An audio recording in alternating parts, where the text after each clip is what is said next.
business license, 3 Blind Mice. I think where we didn't have the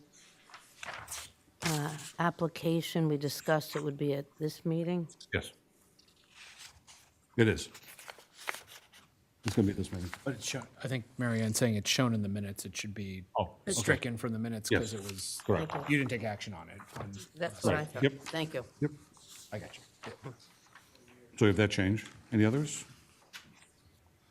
I just have one question, Peter, on the reoccurring special event permits. So there are a couple toward the rear that are for wedding venues in our town. One up on Logging Road and the other out on Cedar Hill Road, also known as Route 91, where there are wedding venues, a lot under the ordinance on residences, up to 12 a year. There's 12, I believe, on both of those, which is fine. But what brought the question in my mind was that building collapse that was in Tamworth, New Hampshire the other day, Saturday. Many may have seen it or, heard about it on the news or read about it. Where they use a barn as part of the process of the wedding, and sort of what role would the town play in any, if any, in terms of inspecting or looking at those barns or capacity of the buildings and those kinds of things, so that, something that happened up in Tamworth, they're still investigating it, but we could see what happened, with the floor gateway and that structure. Yeah, so I know you mentioned that earlier that I might get this question, but it was funny because there were 3 separate conversations happening at town hall with various staff about this unprompted this morning after seeing that on the news. So the 2 that are in here, the town treats those under ordinance and, under state law and ordinance, those are residential uses. So we do not inspect or regulate the structures beyond them being residential structures. There's a list of items that are reviewed, but there are things like traffic circulation, waste removal, portable toilets, things like that are considered. But there is not a fire marshal's review of the structure. For example, if there was new construction, if you were to build a assembly hall for a wedding venue, you would have review, building code review and fire marshal's review of the structure that would catch things structurally, would catch things like evacuation routes or egress, life safety, sprinklers, things like that. The locations that are covered under these permits are not given that type of review. So it's primarily a residential use. And policy-wise, the town, by adopting that provision of the ordinance, has said if you do fewer than 12 or fewer events for less than 250 people, it is treated like a residential property with a special event on it. So I think that I did have a couple staff saying, we've been talking about this for a couple of years between code and planning. Is this the example of why we might want to look at that? So I'm not saying it is or it isn't, but I think it's a very appropriate discussion. We should probably discuss it further. It's also planning board discussion because it could have some zoning implications. I know that the reason that those locations, or at least one of those locations, have been brought up in the past had nothing to do with life safety or building structural analysis or anything like that. It was just neighborhood impacts, for example. And I know that you heard about that last year and the planning board heard about that, and it's kind of an open item for discussion. It would probably be worth at least having some cursory discussions on the safety part of it. It doesn't mean we have to do it, but whenever there's a tragic event like that, we should look Sort at of it. like a top of mind after the. I would suggest it come up in a discussion with the planning board, next workshop you have with them, to see if that's, something that we should explore further. It's really the planning board's call if it's a zoning change, but you can make recommendations as to what they should be focusing on, so. Anyone else? Yeah, Marla? on the Wreaths Across America, the application says December 7, and that was crossed off and changed to 14, but the flyer itself is crossed off and says 7, which might be last year's, but it says 7 for 2026, but the application itself has been changed from 7 to 14, so I figure you, of all people, might know which date it's going to be. I have to look at my calendar.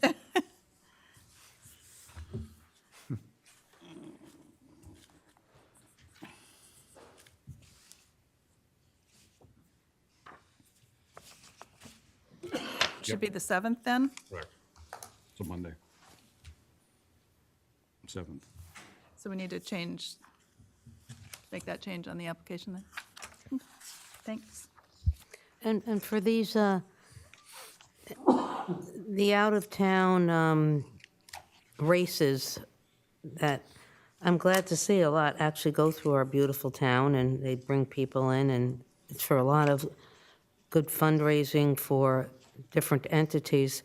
Do they reimburse the town at all, or is it sort of a flat fee? You're the manager. Get that. For staffing, yes. So they're charged detail rate for staffing. We do not, beyond that, there's not a, an application fee or a charge to do that. So we don't lose money. It is an operational headache from a staffing perspective to back-to-back months, I know, or back-to-back weeks and weekends, having multiple road races at very specific times of the year. But that's a good question next time we talk with the police chief, if you want to bring that up, because I know it's always a concern. Are we burning out people by having constant detail, both police and fire? traffic Well, in direction? Mary Ann too, that was probably, memory serves me, 5 years or so ago, when they started to do this blanket, special use permit approval to get at, there wasn't two events weren't happening on the same day or creating all sorts of conflict, to try to get out in front of that for planning, as the manager mentioned, so that they can align staff or fire or ambulance or whoever, DPW, whoever has to be involved, it's better coordination. So, and I mentioned that there were many, so there's 37 reoccurring special event permit applications that are before us that we'll be voting on momentarily. Any other as amended? Call the vote. Robert? Yes. Darla? Yes. Mary Ann? Yes. Chair votes yes. Motion carries 4-0. I'll dispense with the chair's report. I spent some time there. Manager's report? Thank you, Mr. Chair. I have just a little bit of a teaser here, but I know a few people in the room were present at the bid opening for the downtown village project. The good news is we got bids. They're under analysis right now. So we had 4 bids that were received. They're being analyzed, and we'll have a report. I expect it hopefully to be on the next agenda for either recommendation or next steps. So there was some interest. I would have loved to have seen like 8 or 9, but I think at least there were several bids received for the project, which is good. Over the past week, so we're at that point of time where the CDS process, congressionally delegated spending, that's where the senators and representatives, U.S. senators and representatives have earmarked funds, as they were previously referred to distribute to projects. So each elected official is given a certain amount that they can distribute to qualified projects within their district. So we look at those sometimes, we do from a staff perspective, if there's anything that we think would be appropriate to apply. So do all of the other nonprofits and governmental units within the town. So I was asked on short notice to provide a couple letters of support. So the chair and vice chair just asked that I name those publicly if we do those. My general process is, if we're not competing for CDS funding, I would always support a York organization, especially a nonprofit or quasi-governmental agency, to apply for those. But York Sewer District, who we have reps in the House, not for this, but I wrote a letter of support for York Sewer District and York Ambulance Association, both seeking CDS funding for projects they had. Both appear to be good applications, and good luck to them. But if the board ever wants to, those kind of come up quickly. Usually there's about a 1 or 2 week lead time from when they're announced to when the applications are due. For example, several of them were due last Friday, and several of them are due this Friday. So there's not a lot of time for those organizations to respond. But if any board members ever want to talk about that process, I'd be happy to sit down. The chair did allude to the fact that we are live on YouTube, so we finally made it into 2004 in terms of broadcast technology, which I'm very, very proud of. Thank you, Alex, and everyone else in virtual reality who's out there watching us and broadcasting us. So YouTube, our YouTube handle is at Town of York, so you can find us. It's got the town seal, and it's going to have all the meetings. I think the chair pretty much summed it up. It's a little bit improved quality over town hall streams. Most importantly, the functionality, so the search, the click and drag in the search, and all the volume sliders and everything are just what most people are used to from watching online. There's really 2 or 3 platforms that are widely used. YouTube is the biggest. So I watched your last meeting that was put up there and the school board meeting just to test it out. The ones that Alex has already put up, they look like they're streaming great. So I'm sure we'll hear tomorrow how it's going. But we would encourage people to start using the town's YouTube channel for live streaming because we are moving away from town hall streams. So that's a subscription service. YouTube is not a subscription cost to the town to use as a governmental So unit. when a citizen or someone interested in what happens in our town government goes to our landing page, our town website, Yep. will they just scroll down through and see the, So right now, there's a town hall streams link. We'll be replacing that shortly with, well, assuming everything goes good tonight, I'm looking at Alex, but he's not looking back at me. Assuming everything goes off well tonight and that the next couple meetings, we'll be officially phasing out town hall streams and replacing it with a link to our YouTube channel. But everyone knows most people know how to get to YouTube. If you go to youtube.com and just search Town of York, you're gonna come up with our actual landing page. That's our channel. It's a lot easier to find than Town Hall Streams York homepage, which I can't find anyway except for from our town website because it doesn't link in any search engines for some reason. So if you go to YouTube, search at Town of York, and you'll be able to find us, our channel. It's got the town seal and all of our videos on it. And last but not least, update from the Public Works Department. Heard today that we will be limited some of the road postings. So if you are somebody who cares about that, mainly a contractor, delivery person, someone who has to move heavy things over the road, check the Public Works website. They will be listing which roads have been lifted for posting, and that's directly due to temperature, road conditions, saturation of the roads, the road bases, things like that. So hats off to Tim, who's working to not just leave all the roads posted until the last one is frost-free, but only leaving the ones posted that are giving us problems and that need to be protected. So that's a little bit inconvenient if you're trying to do a delivery in the next week or two, but just check the DPW website. It will be updated daily with the list of posted roads, and when they're all gone, we'll announce that as well, which should be within the next couple weeks tops. That's all, Mr. Chair. any questions for our town manager? Good, Miriam? Yes, on the revitalization project, Yep. who internally is reviewing it? And what's your best guesstimate for when this board will be reviewing the recommendations? Yep, I hope to have it at the next meeting for you guys. So we haven't set that, I haven't seen that, but it shouldn't take more than a week or two to tabulate those. So those were opened at the end of last week. We have to go through and make sure, so you'll have a recommendation from our engineering director as to Okay. award. So there will be we'll have to talk about the funding aspect, that'll be part of the conversation. It's not, we weren't competitively priced out of funding, but some of the bids were over the amount of money that we have, so we'll have to on hand for it. So there were low bids, which is great, but we'll have to make sure that those are qualified.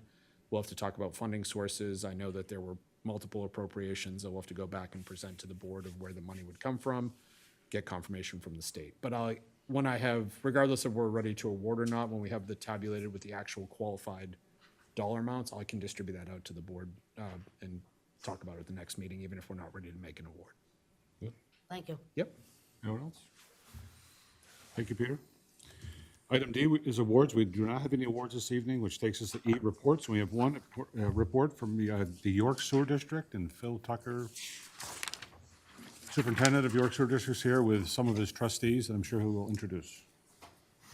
Yes. Yeah. We have 2 reports. And then flip the page over onto page 2. But the first report is the Sewer District. All right, good evening. Thanks for the opportunity to present. I'll be talking about the Donica Road Sewer Extension. My name's Phil Tucker. I'm the Chief Utility Officer now for York Sewer District. We updated the title. Tonight, I'll walk you through the case study of the Donica Road Sewer Extension. This is a significant infrastructure investment for the district, both from an environmental protection standpoint and a long-term planning perspective. This is a very busy slide. I don't expect you to read this. It's broken out as we go through. But at a high level, it's a $3.8 million project that will extend public sewer service to 39 existing properties, along with capacity for 24 future connections. So 63 total. The primary goal is to replace aging septic systems that are increasingly vulnerable due to groundwater conditions and density by transitioning to centralized wastewater treatment We're protecting groundwater, improving reliability, and ensuring long-term service for this neighborhood. Importantly, we've structured the funding so that it blends federal grant support, municipal contribution, low-interest financing, and district resources, so we're not placing the full burden on the ratepayers. So, a little history. Donica Road, and I just lost my mouse. Anyway, Donica Road area was originally developed with individual septic system, which was typical at the time. But over the years, several factors have changed. Systems have aged, groundwater conditions have become more challenging, and the area has increased density. Those conditions collectively increase the likelihood of system failures. So we evaluated this from multiple angles: environmental risk, financial impact, and operational feasibility, and determined that extending centralized sewer service was the most protective long-term solution. And if you don't know, I mean, really up and down the East Coast, septic systems are not a great answer along the coastline due to glacial till and ledge pretty much everywhere. This project wasn't just about replacing the septic systems, though. It was about doing it responsibly. We had three primary challenges. First, mitigating environmental risk from septic systems, particularly groundwater contamination. Second, ensuring financial fairness, both for the benefiting properties and for existing ratepayers. That balance is critical. And third, constructability. This is an established residential corridor, so we needed to design and build this project with minimal disruption. On top of that, funding a $3.8 million project required us to be strategic, leveraging grants, municipal partnerships, and low-interest financing. The project has been several years in the making. And from what I understand, talking to some of the residents in York, this goes way back to the 2000. So it's been a long time coming. My time here, we began the planning and engineering review from 2020 through 2024. From there, we moved into design and permitting, which ran from late 2024 into early this year. And now we're entering the construction phase, which should begin, they're mobilizing at the end of this month, and will go through November of this year. You'll see some early activities like pre-construction documentation, pre-blast surveys. Now I'm going to stop there for a moment. I know everybody up there had a lot to deal with when it came to the Woodstone project for pre-blast. This is nothing like that. These are very small charges. They're used just to dig a trench. We're not blasting for full foundations. So it would be much different than what you saw there. And then full mobilization on the 30th. Our target is to have the project substantially completed by November of 2026. In terms of infrastructure, this is a full build-out of a modern sewer system. We're installing gravity sewer mains, a force main, and a new pump station. We'll also be installing manholes and service laterals to serve all of the connections. Everything ties back into the York Sewer District Treatment Facility. One important note, property owners are responsible for decommissioning their septic systems, but we will provide guidance and support on that process. And critically, the design aligns with our long-term asset management strategy. So this isn't just a short-term fix, it's built for longevity. And this is where the project really reflects a strong partnership approach. The total cost is $3.8 million. It's funded through multiple sources, $1.5 million from the town of York, $1.5 million from congressionally directed spending grant that we secured, $500,000 through low-interest SRF loans through DEP, and then the remaining balance covered by district resources. Benefiting properties will contribute through assessment, but we've also implemented a temporary reduced impact fee through the end of 2027 to ease that burden. The reason we did that is during the committee that we had, where we had town folks, we had residents, we had business owners, $2,500 was the impact fee at that time. It has since changed, but because that's the number we put out there, we felt it was only fair to keep that for an amount of time, not forever, not in perpetuity, but for an amount of time that seemed reasonable. And it seems like the end of next year is a reasonable amount of time. The goal here was to make this project financially feasible while protecting existing ratepayers. The outcomes of this project are both immediate and long-term. We're eliminating aging and failing septic system, which directly reduces environmental risk. We're significantly lowering the potential for nutrients and pathogens to migrate into groundwater. We're shifting wastewater treatment into a regulated, monitored system, and from a community standpoint, we're improving reliability and resilience. This is really about protecting public health and environmental quality over the long term. There are a few key takeaways from this project. First, proactive infrastructure planning matters. Addressing these issues early avoids much larger costs and risks later. Second, partnerships are essential. Without the federal funding and municipal support, this project would be much more difficult to deliver. And third, communication is critical. Transparent cost allocation and consistent public engagement are what build trust in projects like this. Overall, this project reflects a balanced, forward-looking approach to infrastructure management. As we move into construction, communication with residents is a top priority. We'll be providing updates on traffic, safety, and project progress through our website and direct outreach. We understand construction can be disruptive, so we're focused on being proactive, responsive, and transparent throughout the process. We're using multiple channels to keep the public informed. Our website for centralized updates, email notifications for project alerts, direct mail to affected residents, on-site signage with QR codes, and social media. The goal is to meet people where they are and make information easy to access. Now, all of the folks on Donica Road should have received a couple of letters for us. The first one explaining what was going to happen, the second one asking for an email address so we can send you regular updates. So I have Peter Goodwin with us tonight. He's going to be our resident project representative. Peter's got, I don't know, a bazillion years in the business. 40 years of experience and worked on over 200 million in water and wastewater infrastructure project. Peter is a York local. Peter, if you could just stand for a minute so everyone could recognize you. And importantly, he also has direct experience with York projects, including previous sewer extensions and pump stations upgrades. That level of experience is critical for maintaining quality and keeping the project on track. The project is being constructed by Albany's DNS out of Dracut, Massachusetts. They're a well-established contractor with a strong track record across New England, particularly for complex utility and heavy civil work. They have the workforce and expertise needed for a project like this, and they place a strong emphasis on safety and quality. We're confident in their ability to deliver this project successfully.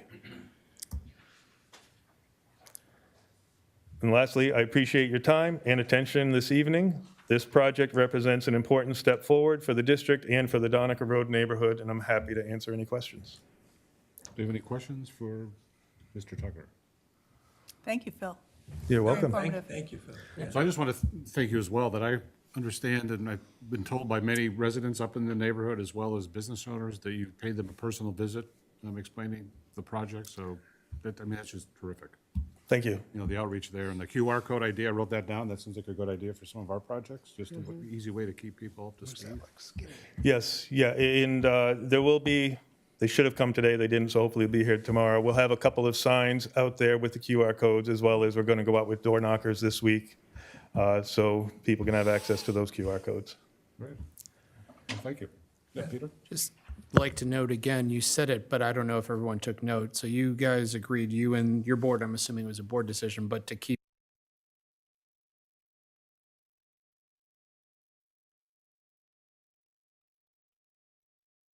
you don't have to do that, but you No. chose to do that so as to not misrepresent Correct. what we said in those meetings to the people that might be counting on that number. So I think Exactly. that is, you're playing that down a little bit, but that's pretty huge. And I think you guys deserve some credit for that, to not pull the carpet out from underneath people and say, oh, we said 2,500, but it's really 5,000. I mean, Yeah, no, it's the last thing we you want to deserve a do. little recognition for that. So thank you. Yeah. Thank you. Just before you step away, just don't be a stranger to our board. I mean, it's an important tool to, Yes. disseminate information to the citizens in town? I was actually talking to, I have another board member here, Wayne McIntyre, who sits on our board. I was talking to him earlier about potentially doing quarterly updates instead of just when something like this comes up, Yeah, so like, people can be more aware. 15-minute updates under reports, I think it'd be great. And even just progress on the project, too. I mean, so many Yep. people watch and Absolutely, thank you. we'll suck it in the knowledge, so we offer that. Appreciate it. Thanks. Thanks, Phil. Thank you. So we have our second report, and it's our Historic Markers Committee, and Kevin McKinney, the chair of that committee, will be presenting that report.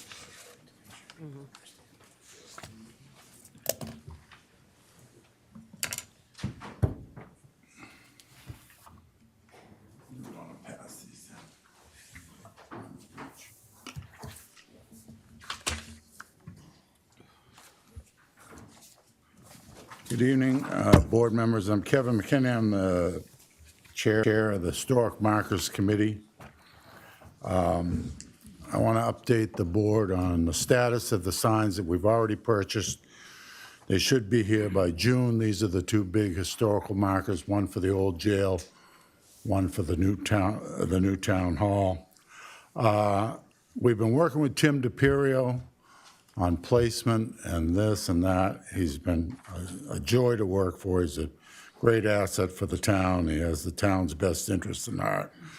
But we also have a potential problem with those two big markers because of the revitalization project that's going to happen, and sidewalks and this and that. The other thing we want to do is we want to get members of the select board out there for the placement of where these big signs are going to be, and talk to the neighbors, like the church, things like that, if they're going to be in their way. So, I mean, there's a whole lot to do with that going forward. But that is the status of those. Those will be the big cast aluminum boards, black with a gold trim around them, and they two-sided. They'll stand 7 feet off the ground. They will have to have a foundation. We've already talked to Tim about that. Hold on, Kevin. Kevin, just hold 1 minute. Hey, if you're going to have a conversation, could you take it out to the general area, please? Because we're trying to hear the speaker. Thank you. Go ahead, Kevin. And then we're moving on to phase 2. Originally, when we started this project 26 months ago, the board was tasked with originally to perpetuate a sign program funded. The original sign program was funded as a private initiative with partners around town. So that was the original why we got our money, how we were directed. We presently have chosen 4 locations, and they've been approved by the DPW for their historic subject matter, their high foot traffic, and their distinct presence in the community. And the town again has an opportunity to gain financial partners, which the old program had, with this new program going forward, which would greatly enhance the taxpayers' outlay of funds. But how do we get there? How are we going to do this? I don't know. We've chosen 4 sites, 3 down Long Sands, 1 down in Short Sands Village, and we've talked to the abutters, and people are interested in donating money or helping out with the signs and whatever. And this was where the original program did the same thing. But like I said, that was a private initiative. This is a town initiative. But now we have signs around town that are not on town property. Some are worn out and probably not going to get replaced. Some we don't know about. Some, like Hartley Mason Park, they have 6 and they love them and they're going to maintain them and take care of them. We've met with people where these new signs are going, And somebody said, oh, I paid for it with the original group, and it's on my property, and I love it, and so there's nothing we can do. The signs like that are in front of the old bank or over in front of that, what's the hospital property where Burger's gas station was years ago, who knows what's going to happen with those? We don't know, and we're not taking any initiative to go forward with contacting anybody to see if what they want to do with it. It's not our land, so it's not town land. The four sites that we've picked out are town-owned property, which we feel is good. We feel it's good that it's a high-traffic area. Our big thing now is the funding. When we buy these new 4 signs, if we do it all our own, that's it. Then we're out of funding. Then for 2027, taxpayers got to lay out more scratch for the next set of signs, or we get others involved in a partnership, sponsorship, I don't know. But with regard to the 4 signs that are going out there, the abutters, a lot of cases, they are the history. If you don't know it, like we're putting one down the end of Long Sands, the 2 campgrounds, those places have never changed hands. They've been in the same family for over 100 years. And the trouble they had getting into business with lawsuits, they went to the Supreme Court. I mean, it's just the history itself that, the town wouldn't give them any water. They couldn't have fresh water for the people. They were pumping it out of the ocean.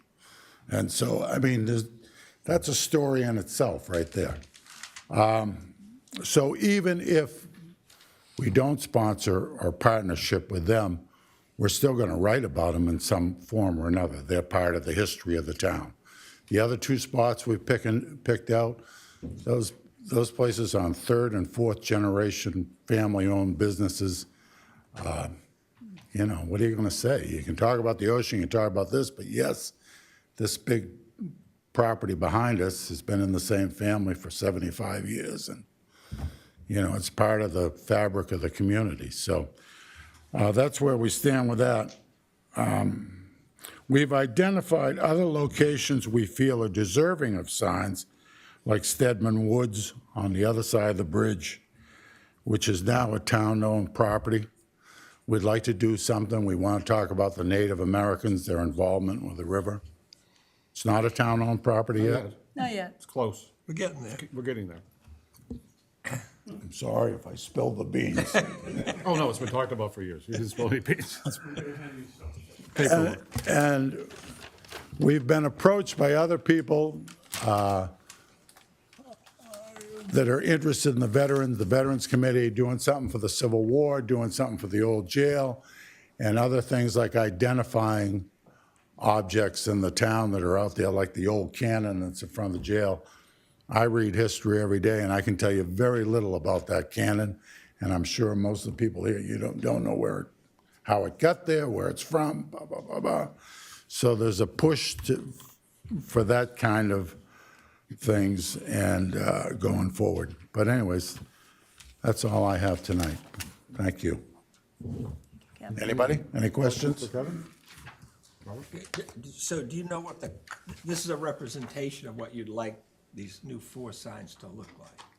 That's just a representation. I put the website on there. They're sled-based, they're removable. I put on the back those signs are $1,700 a piece. They're in all the national parks. Okay. It's a serious object. It's not a toy, and and we have some locations available where the old meters were, and the meters are not going back there, and this is, and they can take them out in the winter and put them up in the barn, and Tim's already gone through all that, and so. And what is your budget? I'm sorry? Does the committee has a budget? Yeah, we have a budget, it's $7,500. This is our second year budget. These 4 signs will be $7,000 or something like that. Okay. And the other 2 signs were for the previous, but after those 4 signs, then then we got to go back to the taxpayers or whatever, but, so. Okay. We're So, hoping so you to- have 7,500 for this year. Was there an allocation for next year? There's nothing, I haven't heard of anything going forward. I talked to Wendy in finance. Yeah, there's an amount in the budget. I'm not sure if it's $7,500, but it was either what this year is These or are whatever paid the for. request. These will be paid for. Out of this year's budget? Yes, that money is there for those signs. Right. We But did, then July 1 starts another year. correct. Oh, I don't know how your year is, but if after this project is done with those 4 signs, moving forward next season if we're going to add to the program, then we got to figure out how we want to do it. Okay. I will say that if we get sponsors or partners in the sign, it would offset it tremendously. And they've already agreed that they want to be involved. So I don't know. But like I said, if involved or not, we're still going to talk about some of them, that thing like that. Thank you. Any other questions for Kevin? Mary Ann? Well, maybe for the board too. I believe we can accept donations. We vote every year to accept donations, so perhaps that could be a mechanism for the partnership with local people. And regarding the village revitalization, will those signs be put in storage until we're revitalized? The signs that are out there, The ones that you have on order, are you going to, is the plan to put them wherever? put them away for the winter, like the ones on Long Sands. They're going to go away every winter and come back every, with the DPW, we'll put them out in the spring. Okay, I thought you said there might have been some issues with being revitalized, that those signs here in the village. Oh, that was different subject. I don't know what's going to happen with those signs. We have no plans for them. We don't own them. We don't know what's going to I happen. think that's not Mary Ann's question. The ones that were ordered that are the big aluminum faced The 2, with a gold leaf around them, Those are permanent. will those be installed prior? They will not, the question. Those are going to be installed in June if the DPW, if it doesn't interfere with Yeah. the revitalization or whatever. There's a bunch of brickwork that's going to be done at the old jail and the bump out and the sidewalk and then whatever happens to the town hall. So if you guys and DPW are all satisfied, yeah, we'll put them in. They'll put them in, but if not, they're going to have to go in storage or something. That's what Timmy told me the other day. Okay, So I'm sorry, I didn't understand that. That's okay. I probably wasn't clear. Thank you. Yeah, Any other Thank you. questions for Kevin? Thank you. Thank you, Kevin. Thank you. thank you. So now we're at item F, Citizens Forum. Citizens Forum is open to any member of the audience for comments on any town matter. All comments should be brief and should be respectful in tone and should be directed to the chair. Comments should be brief and to the point, and members of the public shall refrain from making personal charges or disparaging remarks or from verbal attacks upon the character or motives of members of town boards and committees or commissions or of town staff or other citizens of York. Questions that require extended answers or cannot be readily answered this evening will be referred to the town manager for follow-up. The board will also read input received via the Selectboard's page on the town website, of which there are several. The manager will read those. And anyone who wishes to submit written requests for future agenda items can do so on the form available at this office, or the form is also available in the town manager's office. So how many folks in the audience are here for Citizens Forum? So I see 1 hand, 2 hands, 3 hands. So I'm going to do a little bit different this time, 4 hands. So I'll go to the back and I'll work to the front. So, yes, sir. Yep. So if you just come up to the podium, once you arrive at the podium, just state your name and address for the record, please.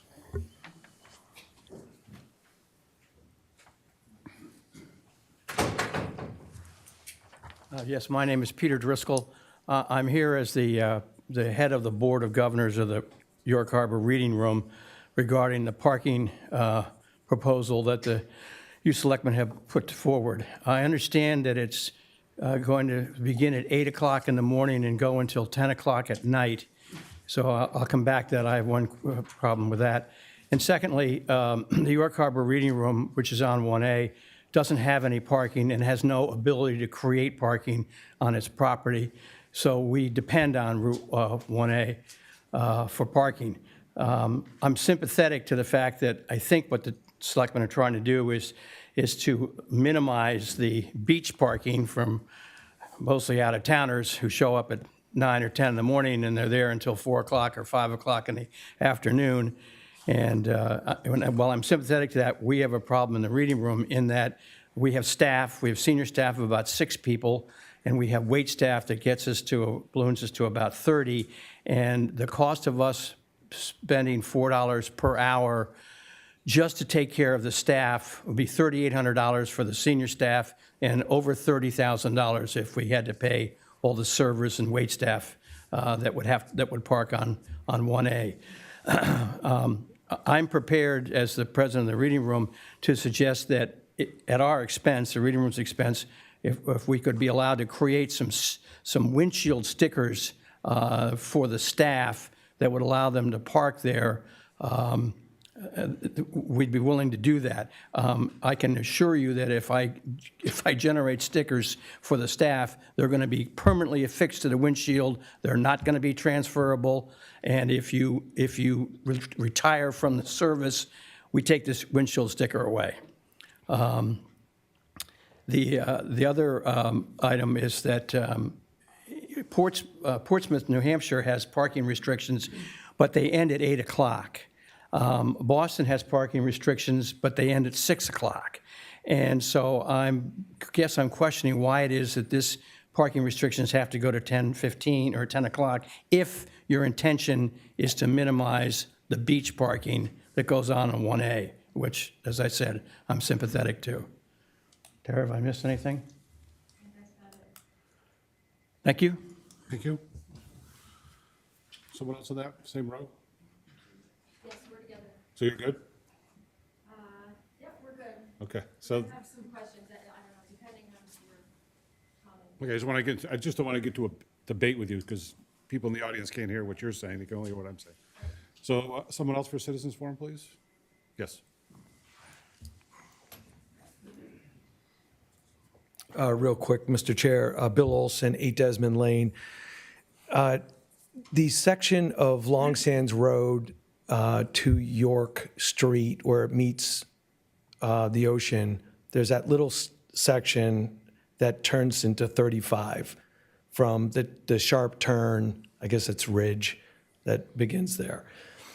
This has been 35 for a long, long time, I think even when I was in high school, and it makes absolutely no sense to me why it's 25 all the way through town, and then you get to this sharp turn and it's 35, which, as we all know, turns into 45 for folks, making this very dense area with lots of driveways that are pulling out. And also, this is where young drivers who are now going to high school with all of their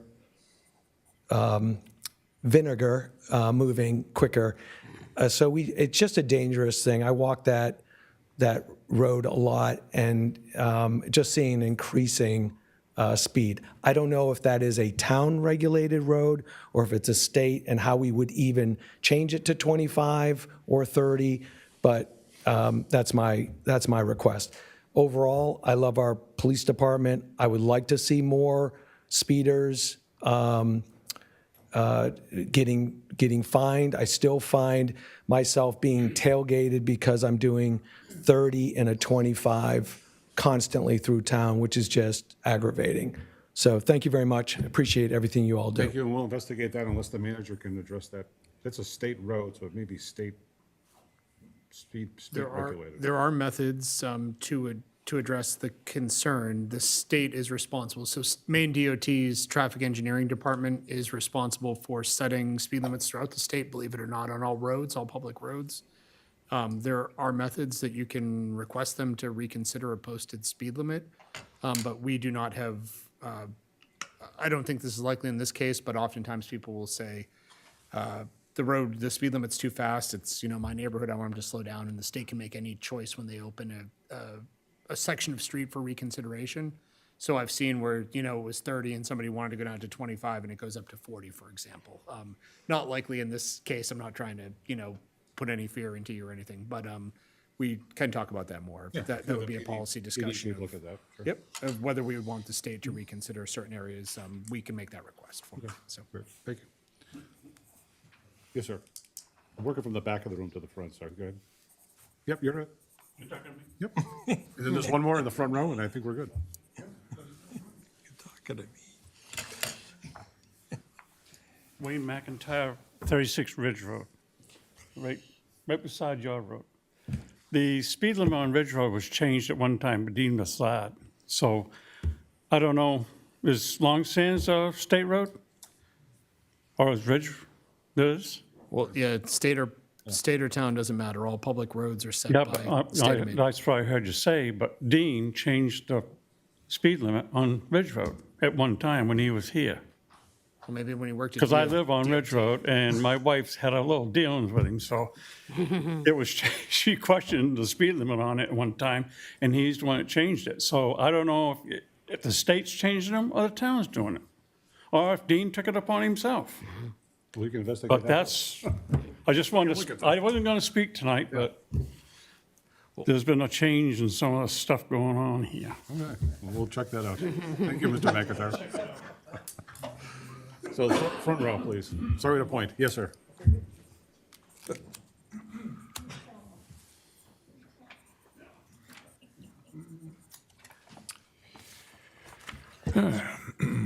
James Kansas, 280 York Street, citizen. March 2020. A select board meeting held in this room. Over there in the corner, a tripod had been set up with a magnified image of the coronavirus, COVID-19. On that March evening, the police chief dedicated more than half an hour to the effort of preparing York residents for what was about to happen. Within days, much of the town was to close down. And it would not be for many months the situation would improve. But speaking of this at this time is not so much about observing the 6th anniversary of the episode. Over the past few weeks, as the war of Iran has broadened into a global crisis, by some analysts now being characterized as the worst energy disruption in history, certain parallels with the pandemic have become hard to ignore. And this seems especially relevant because the very same individual who so mismanaged a national response to disease 6 years ago is here again in March 2026, similarly mismanaging a military operation in the Middle East that by most estimates is costing over $1 billion a day, resulting in thousands of deaths, civilians, children, and has brought gasoline prices $1 higher and diesel fuel beyond $5 a gallon. And as this occurs, there he is, the president, in every opportunity, downplaying the severity, calling a destructive war an excursion that will soon be over, a short-term inconvenience that we will all be able to quickly move beyond in this, our golden age. It sounded so very similar in the spring of 2020, did it not? Of the virus, he said it would be over by spring, that it was just like the flu, that the country could reopen by Easter. And he actually said this as tens of thousands died and cases multiplied exponentially. It is generally disquieting to compare his remarks during the two crises 6 years apart, as it reveals in both instances how his efforts at spinning a narrative for his personal advantage is often so distant from actual reality, and the decisions he is in a position to make are minimally based on reality and more directly related to his pursuit of the advantage for him exclusively. This was dangerous during a pandemic, when his obsession was never the welfare of the American people, but only his re-election in November. And is even more dangerous during a war, where each decision he takes can result in consequences he's so lacking in intellectual grasp to fully comprehend or care about. This is his war, no one else's. His war alone, and there's nothing he can do to change that. If the outcome is positive, he will be given the credit, but more likely given what has happened so far. If the outcome is disastrous, catastrophic, it will be his legacy, and the trail of deaths and destruction, not only in Iran, the Gulf states, indeed in so many places, will be how the Trump era is remembered in American and world history. Thank you. Thank you, Les. You're coming back again? Is there anyone else for Citizens Forum as well? Yes. Oh, we got repeat customers, okay. Well, Sands, Long Sands Road is a state road. Why? Your name is Wayne McIntyre? Yeah, for the record, Wayne McIntyre, 36 Ridge Road. Long Sands is a state road, so why are we reconstructing it? Everything, the base, everything. Why are we, the town of York, doing that? We're only supposed to be maintaining the roads. We're not supposed to be replacing the roads. And that would be replacing the roads. That's the gutters, the storm drains, all that stuff. That's not our responsibility. I don't think. That's going way beyond what we're supposed to be doing as far as maintenance goes, right? Yeah? No? Long Sands Road, a state road? I thought it was a local road. State Road. So that was my question. Between the village and the beach? Yep. We should not be doing it, and we voted on that to spend, what, $800,000 to, Not this one, no. Pardon me, I misspoke. Not this Long Sands. Long Beach, you're thinking Long Long Beach. Beach. so it's going to Avenue go Way, Long yeah. Sands from the village to the beach, right? Long Sands Road. So we're going to replace that, not this year, but next year. And we voted as a town to replace that road with spending money. So I just want to know why we are doing that. It's not our responsibility. We aren't even supposed to be paving. Like Shore Road, not our responsibility. Well, I guess you have to call, the manager can investigate the Long Sands Road. Well- Long Beach Road is a state road. Yeah, but Long Sands Road is a state road, so it Well, we'll should, find out. I just wanted to debate it here. well, the only reason I say that is because you said it was a state road, and I didn't know that. Okay. So I just wanted to question that. Yep, thank you. I saw a couple other hands go up. So I'm going to go to one of the front here first. Yes, sir.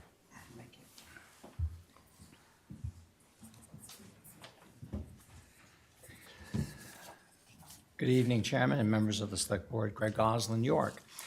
I'd like to raise a brief procedural concern regarding how citizens' forum is being applied and how comments are being handled during meetings. My understanding is that the citizens' forum is intended for residents to address matters the Select Board can act on. Issues tied to town governance, policy, and impacts affecting the town of York.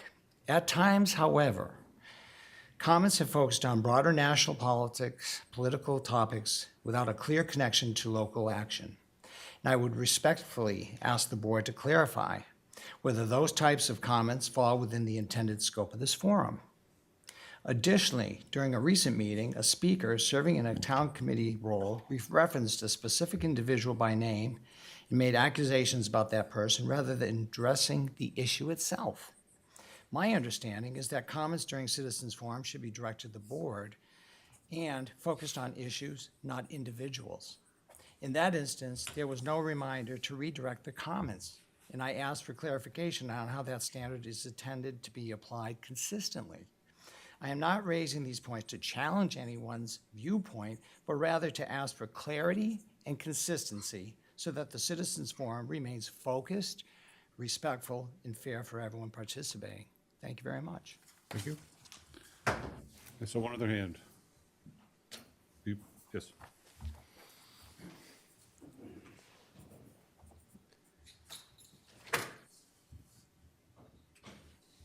Yeah, Peter Driscoll again for the York Harbor Reading Room. Having not prepared my notes, I failed to bring up a couple points. One is enforcement. My due diligence, if you will, on parking enforcement for the last couple of years involved going to the police department and asking them what they were going to do about it. And they said they were going to have meter people on bicycles to give tickets. Neither I nor the general manager of the reading room ever saw a single parking ticket on a single windshield of cars that were parked there for the bulk of the day. So my question to the selectmen is, if you're going to implement this new parking rule, how are you going to enforce it? I also asked the police chief, well, can you boot cars after? Oh, no, we can't boot cars because there's some sort of Maine regulation that says you can't touch anybody's personal property, which means you can't touch their car, which means you can't put a boot on it. So I said, well, how are you going to enforce this? Well, if we get 3 or 4 tickets on the same person, we can get their address and we can send a notice to their house. I have to admit, counsel, I rolled my eyes on that one. But, and so anyway, we would like to know what kind of enforcement there's going to be, so that it doesn't become another example of the town implementing a parking program and then not being able to collect on it. I mean, if the idea is to generate revenue for the town, then we ought to have a way of making sure we get paid by the people who violate the parking regulations or don't put their $4 per hour in. The second thing I would say, if this helps the reading room, is that the reading room does make contributions to the town. The most obvious one is that we pay for the 4th of July fireworks, which costs the reading room about $10,000 a year. And we're going to do it again this coming year, although we're going to do it on July 3rd, which is a Friday. And the second thing is that we have a budget of about $1 million a year, and a fair amount of that money goes to local vendors, construction vendors, flower shops, food services, other organizations here in York. So I just want to make the point that the York Harbor Reading Room does indeed benefit the town in those areas. Thank you very much. So I have excuse me, sir, I have an operational question. You mentioned earlier that a lot of the parking impact will be for staff that work at the reading room. So where do folks attending events at the reading room park if staff are tying up those spaces? Well, no, that's a good question. I've kicked this around with the board, as a matter of fact, tonight, and we have 3 tranches we have to deal with. The first and most important are the staff, okay? And we've got to figure out a way to take care of them. You can't pay a server $20 an hour and then take back $4 an hour for parking. It won't fly. The second is the membership. We have a lot of members who live in York, and they can get parking permits, which would exempt them from these parking fees.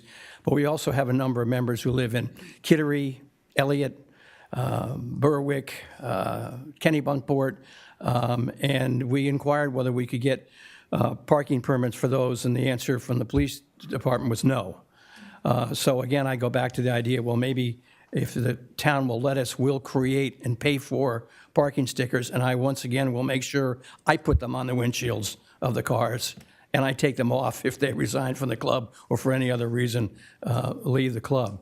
The third tranche are wedding parties.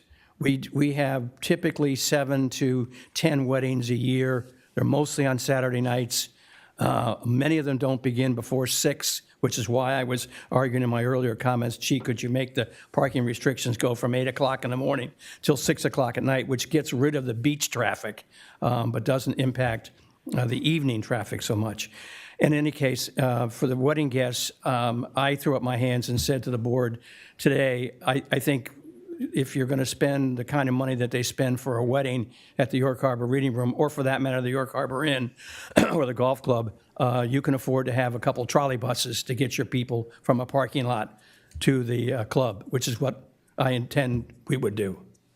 Does that answer your question, sir? Thank you. Okay, thanks very much. Thank you. You have a couple you're going to read, and then there's one I'm going to read. Okay. Diane Binger writes, from York, writes, I attended the 3/9 Select Board meeting and became deeply disturbed while listening to a member of the library board, Steve Gendron, hurl insults and accusations towards a member of the Budget Committee, Christine Brown. These comments were made during the Citizens Forum directly following the chair's instruction to refrain from such behavior. Even more disturbing was the fact that all members of the Select Board sat in complete silence and did not request Mr. Gendron cease from making his demeaning comments. Christine Brown is an upstanding, dedicated member of the Budget Committee. Mr. Gendron has the right to disagree with her positions, but he should not have been allowed to publicly demean her. This behavior is in clear violation of the chair's instructions, and I strongly urge the Select Board members to publicly apologize to Christine Brown for having allowed this disrespectful behavior. Respectfully, Diane Binger. Erin McGann from York writes in, I want to thank the Select Board for their vote of 5-0 in favor of the library budget. Erin McGann, President, York Public Library Board. And the third one, Julie Crafts from York writes in, after watching the Selectmen meeting, I have a few questions. First, please know that as a retired York teacher, grandparent, and taxpayer, I watched the meeting to stay informed. I did my best to remain open-minded. There were many points raised that made me want to do further research before casting my vote. What I don't understand is why the warrants were not forwarded with a 0 or 1 preference vote. Preference votes send a strong message. I would have done my homework to better understand the reasoning behind those positions. Instead, as a taxpayer, I feel I was left without a voice. My vote was essentially taken away when the warrant article was not moved forward. I was also concerned about the questions surrounding the safety budget. I agree with the chair that the police chief should have been brought into the discussion. However, what I don't understand is, once the issue was raised, the chair didn't suggest to the superintendent that we have a valuable resource for school security within our own police department. On a side note, I will always remember a moment right after 9/11 when I was teaching at Coastal Ridge Elementary School and we needed to evacuate. We had very little information at the time, but I glanced at Officer Cogger and immediately felt that our students were in good hands as we walked to the Masonic Hall. Once there, I saw community members gathered to support the students, staff, and parents. As frightening as that day was, it still felt safe because we were acting as a community. I miss those days. Julie Crafts. That's it. So I have one that talked a little bit about in some of the write-ins we heard from the podium this evening about Citizens Forum and what happened on our last board meeting. So it does talk about not, taking personal attacks or, demeaning individuals of our community, disparaging remarks. And, at that meeting, there were some things that were said from that podium and I didn't catch it. And I probably should have dropped the gavel on that person. And I apologize to Christine for not doing that. On March 12th, I met with Christine Brown. We had a good conversation, probably an hour conversation at Town Hall.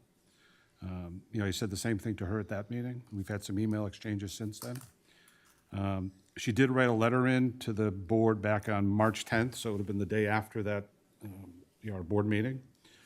We talked about that letter, and she's asked that the letter be read into the record. She was in the audience at the time, and I told her that I would read that letter into the record. So, dear Select Board, I would like to address the personal attack on my intelligence and intentions that was leveled toward my name at the Select Board meeting on March 9th, 2026. It not only ran counter to the standing directives of boards and committees opening invitation on public comment that states people are to avoid disparaging members of the town, but in an attempt to embarrass and humiliate me to reduce my voice in the public discussions. I've never had to experience, single space was really kind of tough to read here. I have never had that experience before, and I did not know how to address it at the moment. And perhaps neither did the board. I have not witnessed a public personal character assassination in our town meetings like that before. I would like to request that the board be better prepared to stop a tirade such as that from continuing in the future, and I will try to be more prepared to defend myself should it happen again. I would like the record to show explicitly that my votes and my position on the budget matter is nothing personal against anyone in this town. I acknowledge the efforts of every town employee, elected or not, that do the best for our beautiful town. I would like it to be known that I love this town and that I love the people, and I've come to know while working on the budget committee over the past 5 years. We do not get paid for our service on this committee, and I've been in attendance for all of the meetings for the 5 years. I have missed only a few meetings. It is a sacrifice. I work for the taxpayers, and I do the best I can to fairly address or to assess what is really needed, what may not be, and what might wait. After the meeting that night, I spoke to the person who tried to discredit me, to offer peace, and to ask if I might run for re-election in 2027. I said no, and then he said good.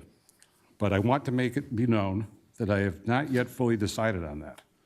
As for the library, I have for all my 5 years on the committee voted against the library increases. Fundamentally, I agree with a good portion of the townspeople that this institution should be more self-funded, not paid by the taxpayers, maybe at all, but certainly not to the extent this one is. There are those people in our town who have been around for a long time and know that they were not supposed to be saddled with the cost of running a library, let alone a 75% increase to their goal of 95%. I would like to extend forgiveness in the hand to the person that brought my name into the dredges at that meeting and ask that we be one York in our relationships, words, and deeds. to make this beautiful town a place where we can live and work together in peace. Furthermore, when it comes to the salary and benefits that I voted to reduce not more than 5% increases for all town departments this year, still arguably a generous pay raise, I would like it to be known that I do not hold any person accountable for self-promotion. I believe this falls squarely on the unions. Unions once held a rightful place for workers in the past. That is no longer the case. Now they have worked tirelessly to grow our government and silence the people. If this continues, the voice of the people is cut off and government grows fat and powerful, and the people will be abused. So as once eloquently spoken by President Reagan, eventually you run out of other people's money. Everybody suffers, and that point, let's not go there. Additionally, the state is not the boss. People are. And this needs to remain true and free to our society, to the benefit of all of us. To the Select Board, I say thank you for the careful consideration you extend to the many people who spoke out against the school capital requests. Although I voted yes on most of them, I hope that the town would vote down the operating budgets in the spirit of sacrifice and approve the capital, because I think the school does need improvements and eventually consolidate. However, the plan does need more clarity, and the public who will pay for this need to be much more comfortable with those proposals. A bit more time will be worthwhile toward that end, and I commend you. Thank you for your service and consideration of my words and the position on these matters. Sincerely, Christine Brown, Budget Committee Member, Town of York. So, yes, Marla. If I may, I just wanted to add on to that. It almost makes me cry, quite honestly. I think the words that were spoken against Chris went over the line, and it all happened so quickly. I think we were all surprised and maybe a little bit frozen, and I'm glad that we've had the hindsight to realize that indeed those comments were over the line. I've had the pleasure of serving with Chris for 2 years on the Budget Committee, and I consider her a friend. And we may not agree on most positions, but I respect her tremendously. I respect the voice that she brings to the Budget Committee deliberations, and I think if everything were to be unanimous, then that wouldn't fully reflect our town and wouldn't be right. So I just wanted to add my support for Chris and my thanks to the chair for meeting with her, and for Chris's gracious demeanor in handling something that was inappropriate, and I hope we've all learned from this. Thank you. Yes. I too would like to chime in. When I left the meeting on March 9th, it didn't sit well with me.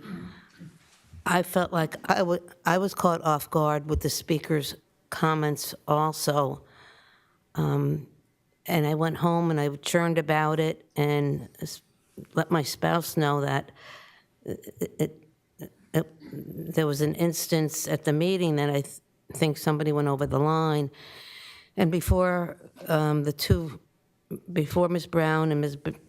Binger had even written in, I said, I have to say something at this meeting tonight.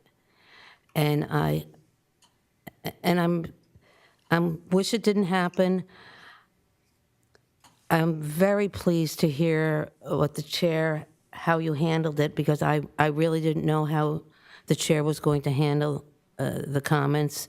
I did not know what my peers thought about the matter, because we do serve the public and try to do our best, and for personal names to be brought up, it was just wrong, and I would like to apologize also to Budget Committee Brown for not speaking up, but again, I was just caught off guard, and I've learned from it too.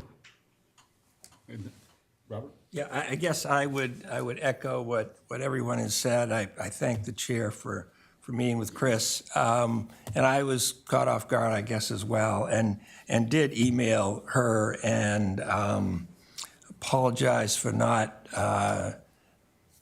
catching that, and promised her I would do better in the future. And we've had a couple of emails back and forth. But yeah, I think we need to be more prepared for that. And thank you for handling it the way you did. I did not see any additional come through the portal, so we'll close citizens forum and move on to public hearings, of which we have two. The first public hearing, I will entertain a motion to open a public hearing on the citizens petition to enact an ordinance called Revenue Bond Preference for Self-Supporting Capital Projects. Move to open the public hearing. So we have a public hearing open on the citizens petition to enact an ordinance called the Revenue Bond Preference for Self-Supporting Capital Projects. Anyone in the audience wish to come forward, provide testimony? Yes, sir.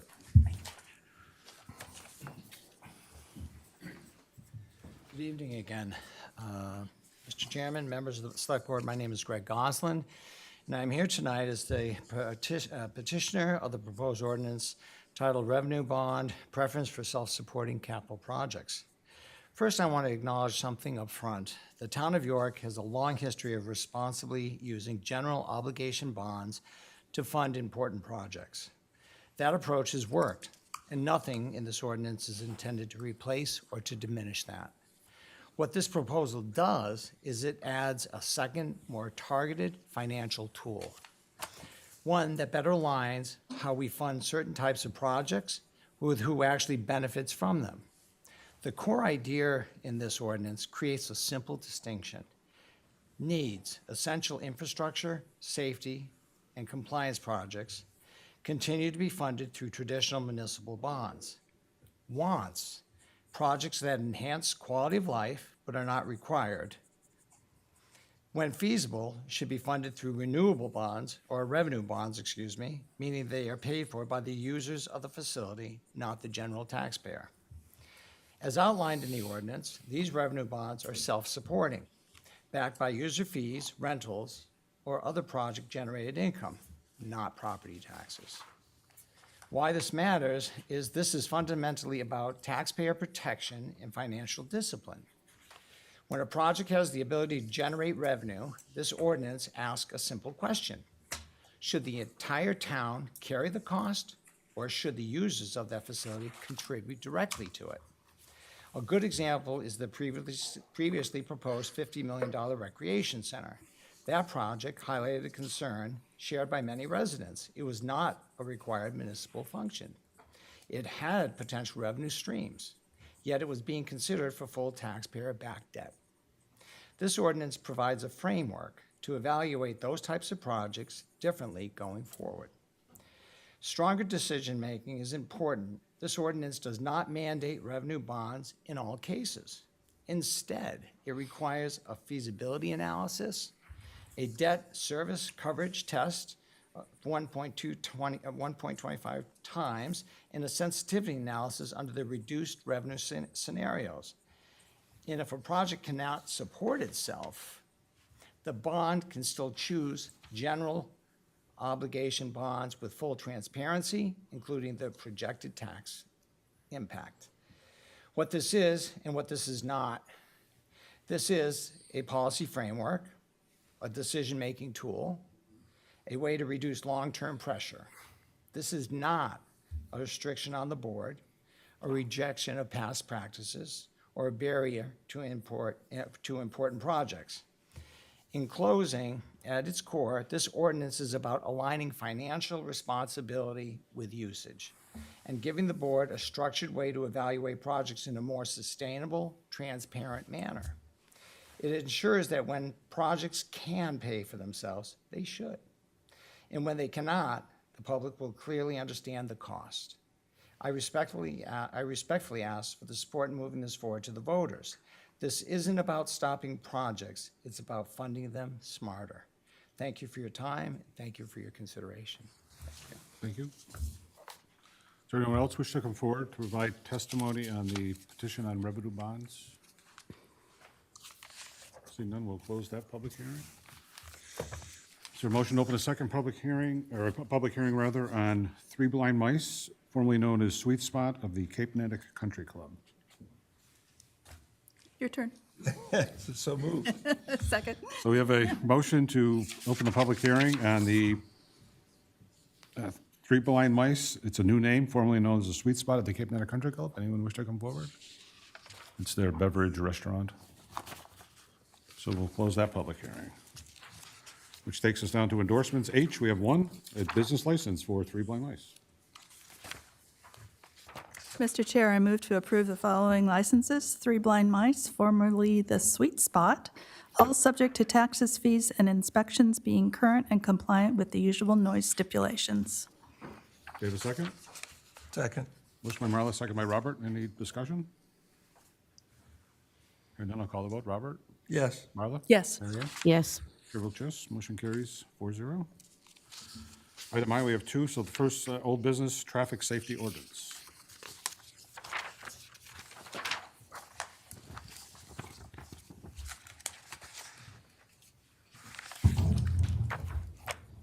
Right, so this is, I think, the second time or third time we've brought the traffic safety ordinance back. I think I've captured all the recommended changes. The only one that is not in here right now is potential parking for tour buses. And it's because we just don't have a great recommendation yet. Staff are looking at some possibilities and can bring that back for a future amendment. We just didn't want to put something in yet that we weren't fully sure would be a good recommendation. But I believe I've captured everybody's changes at this point, and we're hoping for approval. I found one today. Oh, no. I did I too. shared it with a colleague, but I maybe did Will's too. going to find, maybe my other colleague found it. So it's on page 5. It's section. It's listed in red as 3-4. It should really just be 3. Oh, okay.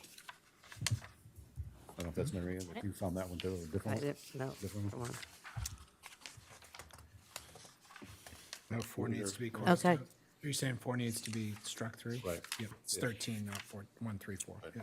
At the top of page 11, Harbor Beach Road, you've got Habor, Habor. Oh, there you go. Okay. I like that better, though. Yeah, I saw that one and I thought, I'm not going to mention that. We're going to And bring then- it back for renaming next meeting, if that's okay. So, And then on page 16, this is just a question, and I did go through this all, reading it, and I got a little fuzzy, though, frankly. On Route 103, it reads just the westerly side from intersection of Barrow Lane to the 103 bridge. Is there anything within here that talks about from like 1A to the Kittery line for Route 103?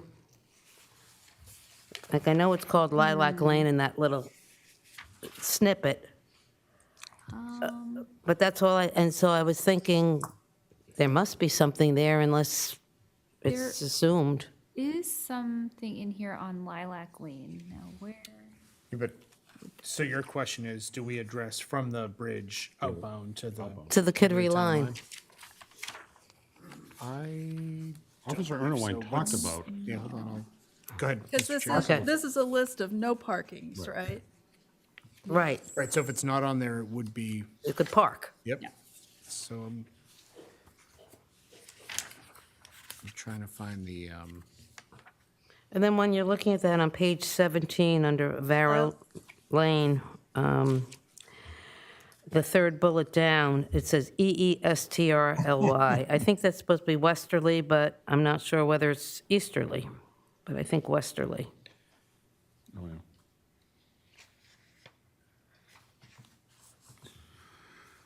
Lilac Lane just says either side from York Street to Barrow Lane, so it doesn't address, and it stops Southward. being Lilac Lane, yeah. I believe, at the bridge.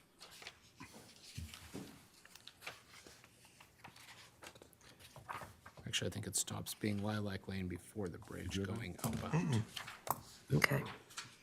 It is, the name of that road is State Route 103, so it's Route 103. And then my last question on page 22, no through trucks, and it reads size. Is that something that's still being digested? What size truck is prohibited from going into Ellis Short Sands Park? You know, like a tractor trailer versus a pickup truck? Yes, sorry, I put that there as a reminder. To maybe define the Defining size? size. Okay. Yep. Thank you. What was page 17 again? Easterly and west, which one was that? The on? third bullet down, I think it was Catherine. Yes, it's capital E, small e, the bottom line.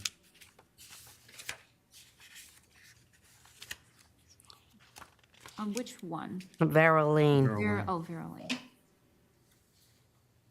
Oh, okay, got it. Wow. That was wrong. Do you have any? Yep.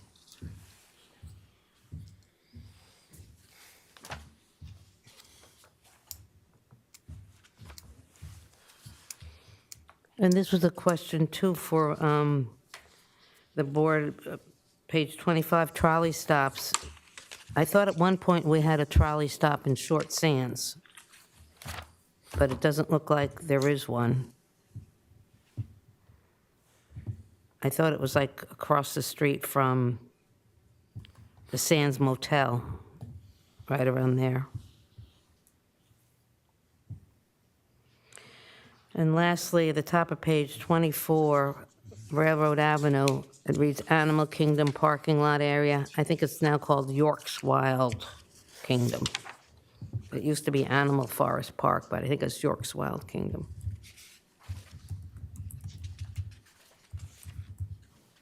Thank you. Thank you. You have any? No. So what's the board's pleasure?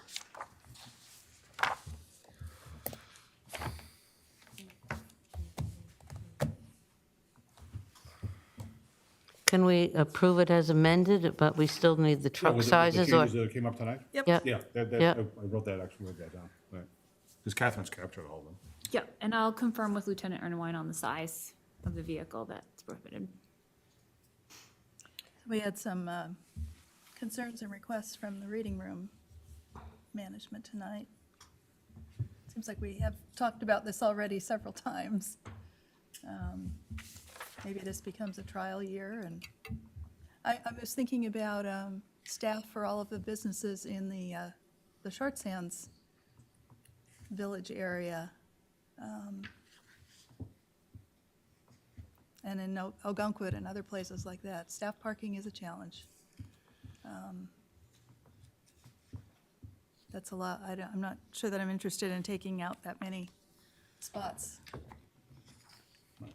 for staff of one business, or one, maybe business is not the best word, but anyway.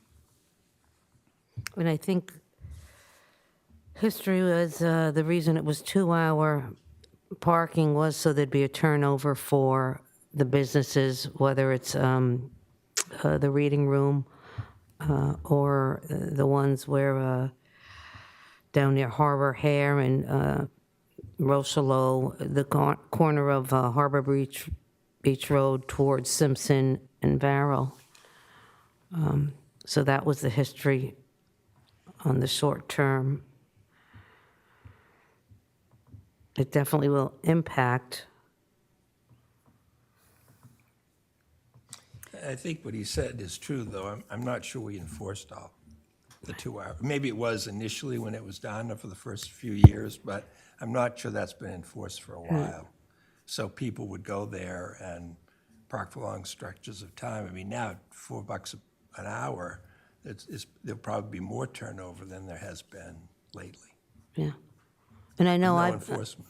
I asked that question to make sure we were going to have enforcement, and to the point of the lengthy hours, I guess I wouldn't be adverse to consider, stopping in that area at 4 o'clock in the afternoon. I mean, you'll still have picnickers at the Hartley Mason Estate, but there's some valid reasons if we were doing it are we doing it just for beachgoers, or are we doing it not for just beachgoers?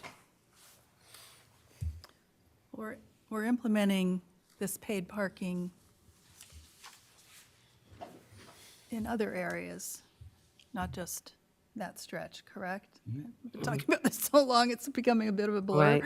It's a life of its own. It's even in the Yeah. village, it's just when we're going to waive it this first year with the construction, but it's throughout the town. And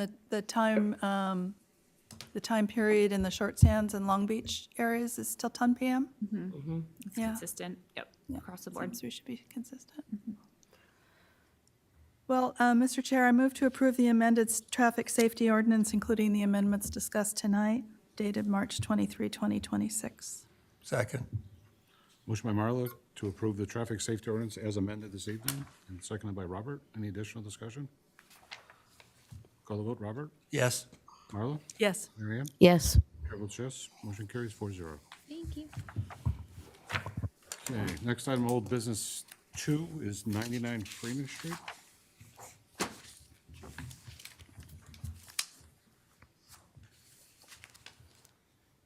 You want to leave that, or? Yes.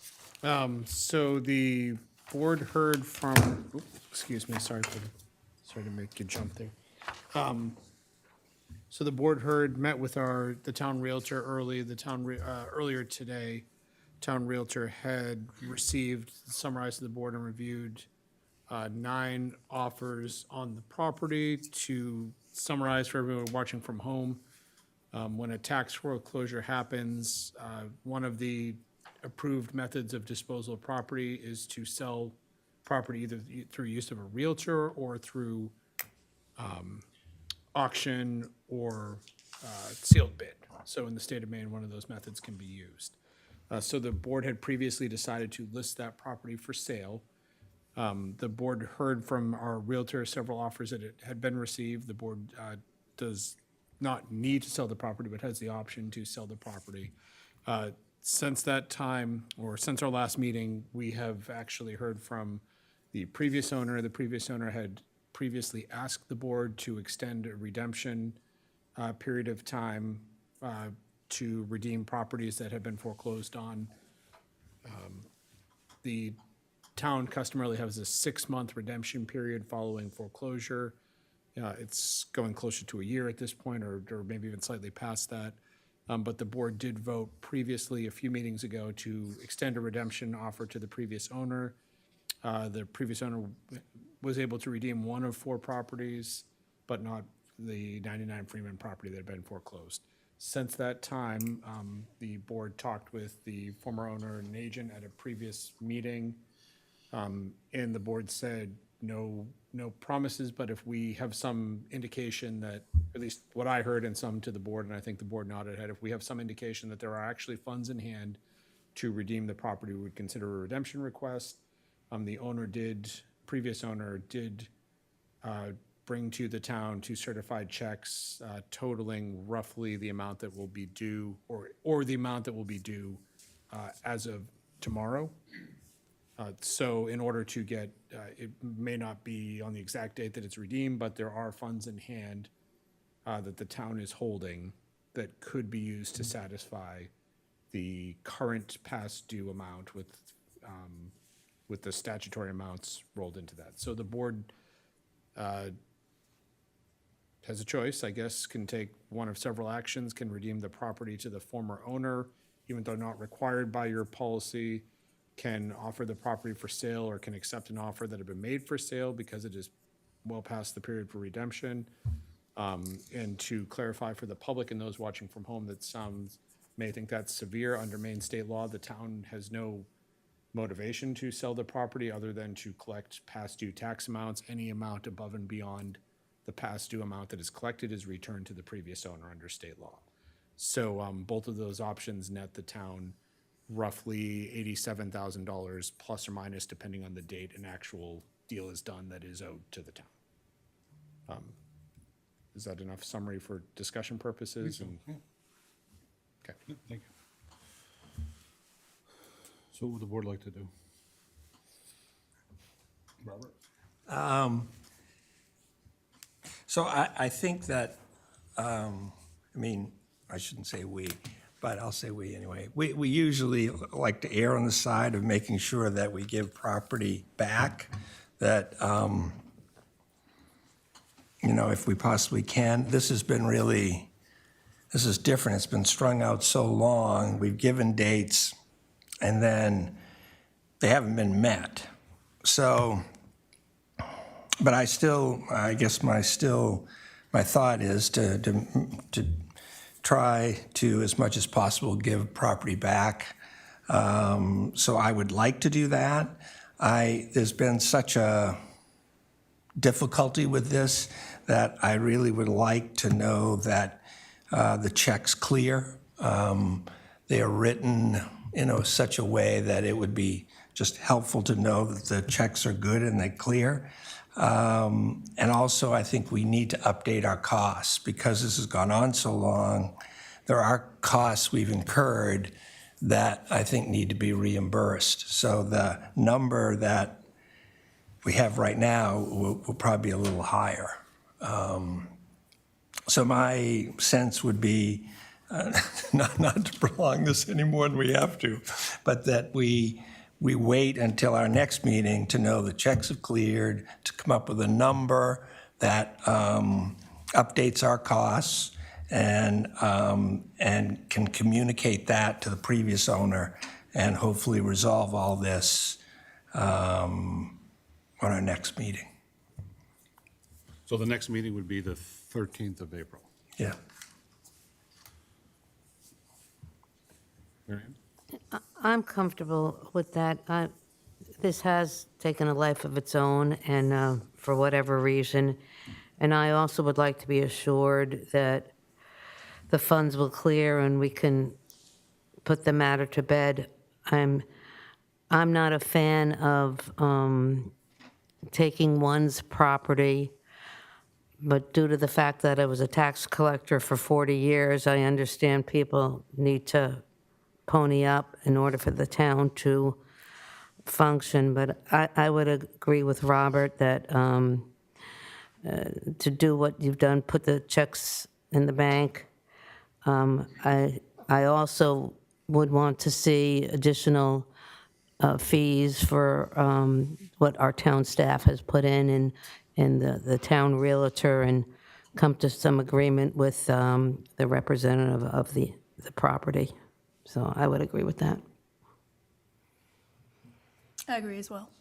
So would you like to formulate a motion? Does that need to be a motion? You need- So, no, I don't, I There we mean, go. I'd We like, don't need one. I'd like to clarify, we've got, sounds like we have four, Mr. Chair, you're in agreement with what the other three members said, so not Yes. like it would make a difference, you're Yes. still 3-1.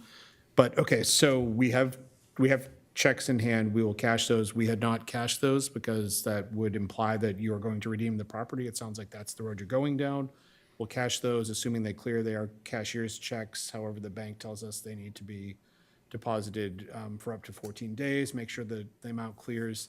There may be an additional amount that you would like us to discuss with the town realtor who put time into this in terms of, it would not be a commission because the property had not sold, but just direct costs that have been incurred by the town realtor in terms of like hourly work. That's, and then we will discuss that with the Well, and staff as well. and staff, and we will discuss that with the representative for the redemption, whether that's the previous owner or their agent. Assuming there is agreement on that, I think there was some acknowledgement that there would be, that fee amount would go up slightly from the $87,000. We're not expecting that to be a drastically higher number. We'll come back with the board. Would you like staff to come to that number and work out that payment with the previous owner so it is ready to vote to be redeemed at your next meeting? Yes, let's resolve it once and for all on the 13th. So we will work to put that on your agenda for your next meeting for redemption. So there's discussion, no action on this evening, coming back on the 14th of April, 2026. New business J1, citizens petition.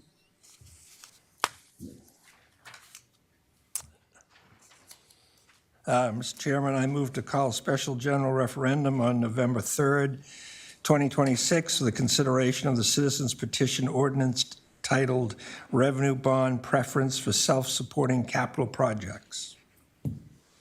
Second? So motion by Robert, second by Marla. Any discussion on the motion? Okay, now I'll call the vote. Robert? Yes. Marla? Yes. Mary Ann? Yes. Chair votes yes, motion carries 4-0. J2, voter guide. You have a draft of the voter guide, which was handed out tonight. We are still doing a little bit of development work on the staff point on that. Just to summarize for those that don't understand the timing on this, usually we are later than, I think every year we're later than the select board preference. I've heard now 3 times that it be submitted to the voters in the mail 4 weeks prior to. It always seems to get there 3 weeks prior to because of meeting schedules. We are able to achieve that, so we did it a little bit earlier this year. Normally, it would happen at the first meeting in April. However, the first meeting in April, we have 3 weeks and an off week, so it's really like, puts a half week to when the referendum is from this last meeting. So it would be helpful, we could get it out significantly earlier if the board is willing. I know that this is an ask, but if the board's willing to have a special meeting just to give us feedback, you could also just, I mean, an alternative is staff could just wing it and send the voter guide, but that usually doesn't line up with, I think, previous feedback we've gotten from board members that you want to review and be involved in that. So we don't have to, but I think it would be in the best interest to get clear feedback. So you really should, Up to the board's pleasure. We're actually pushing it ahead this year from where we normally would be, I hope, so. so what's the board comfortable with that? A meeting, one-off meeting? Marla? I am. I'll be out of town, but I can do Zoom. Perfect. I was going to ask that question because there may be others too. Yep. Did we say a date? 30th, Oh, I'm sorry. 30th or week of 30th, or either one's fine. week of, yeah.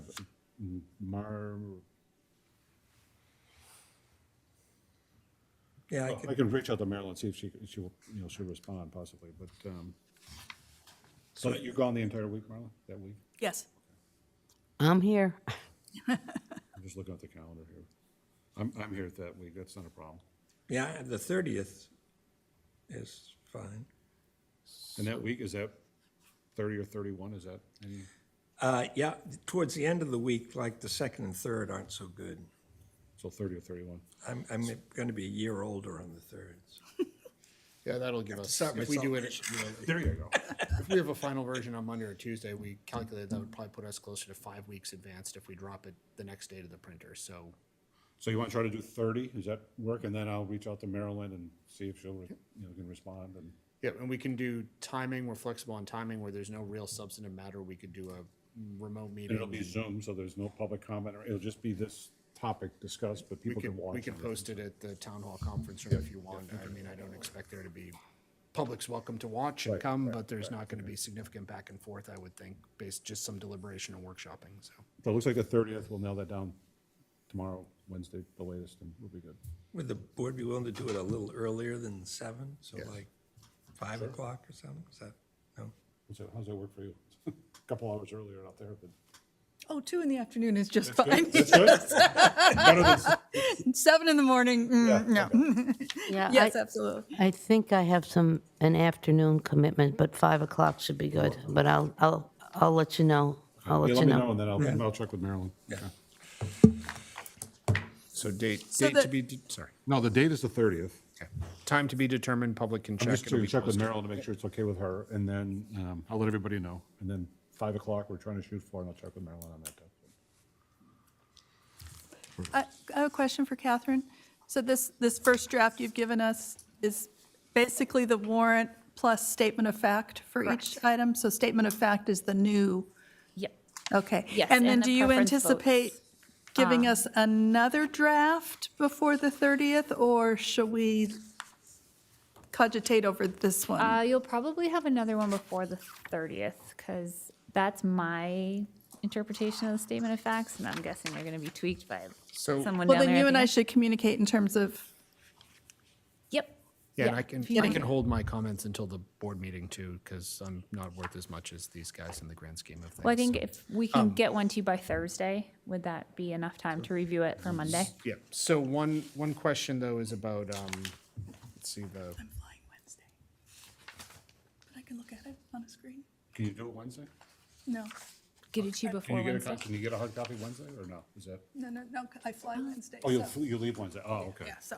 so the one substantial change that we were looking at is the financial statements, right, about, Yes. so I'd love feedback from the board now or later, but we were thinking about taking the financial statements and putting in front of all the bonded articles, one generic financial statement, like the following items are proposed to be supported by do the that? We voting. can never do that. Oh, yeah. Just for the voter you guide. can. You can do whatever you want on the voter guide. You can't do it on the warrant. But That'd be then, good. but then to say and then show what the amount would be if that one was taken out only under it. But, a generic financial, for Articles 41 through 47, for example, are proposed to be funded by bonding. The town's current indebtedness is this amount. The following financial statement will appear on the ballot following each one, but it's just put in the voter guide as one to save printing costs. That'll knock off 2 pages of paper times 10,000 or 5,000. The maturities differ on some of them. It Some of would. them So are I would longer. probably put the amount and the maturity, maybe we still have to The get estimated together on this. rate would need Yeah, to. but that language that's common on all of them, if we could just pull that up and just do that once, it will cut down the pages for sure. And the other thing, there's the the validity statement or clause. the preference votes for the planning board are on the voter guide too. Those are not on the warrant. We don't have those yet, do we? I have them. Yep, they're in there. They did them last week? They were 5-0, all of them. Yeah. Okay. So, minor changes. So really, so I don't have to read this for the 100th time. It's really the statement of facts that I'm queuing in on. Okay, Yes, that's the thank only you. thing that's changed. Okay. The rest of it's the same. Yes. That's kind of horrible. I thought I retired, so I didn't have to read it again. I'm glad you're here. Anything else on voter guide? So be a follow, circle back around on that. J3, board and committee actions. We have one resignation. Mr. Chairman, I move to accept the resignation of Matt Donnell from the Harbor Board with regret. Second? Motion by Robert, second by Marla, to accept Matt Donnell's resignation from the Harbor Board. Any discussion? Call the vote. Robert? Yes. Yes. Mary Ann? Yes, Chair votes yes, 4-0. Thank you, Matt, for your service. and wish you well. And future agendas. All right. So April 13th, and we do have about a 3-week gap from this meeting to the next. And right now, the only thing I have on here is the follow-up to 99 Freeman Street. So Let's cancel it. I'm sure a lot will get added between now and then, but that's all I have at the moment. I got a couple of things bouncing around the back of my head, but we'll, Anyone else? Any future agenda items? Yeah, I'm just looking at the outstanding projects that perhaps the chair and the vice chair and the town manager can look to see if anything can, put some updates. yeah, and even Marla too. Likely a village. Like Stedman Woods. Yep. That's bouncing around in my head. Yeah. Or the village revitalization project, I think we'll likely at least have a report on there, so. Status. Yeah. It's about time to Anything start else talking you about see there, Mary Ann? spring projects for public works as well and summer projects, so. Other business? Citizens Forum number 2? Are you there for Citizens Forum number 2? Yeah. Here you go.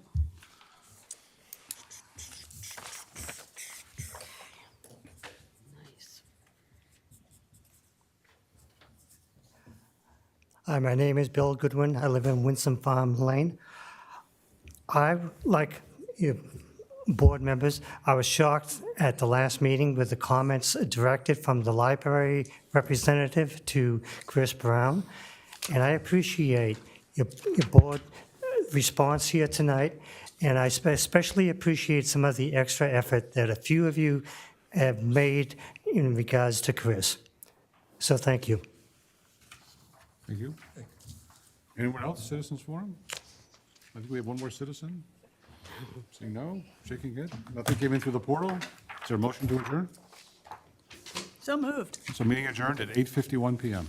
Early.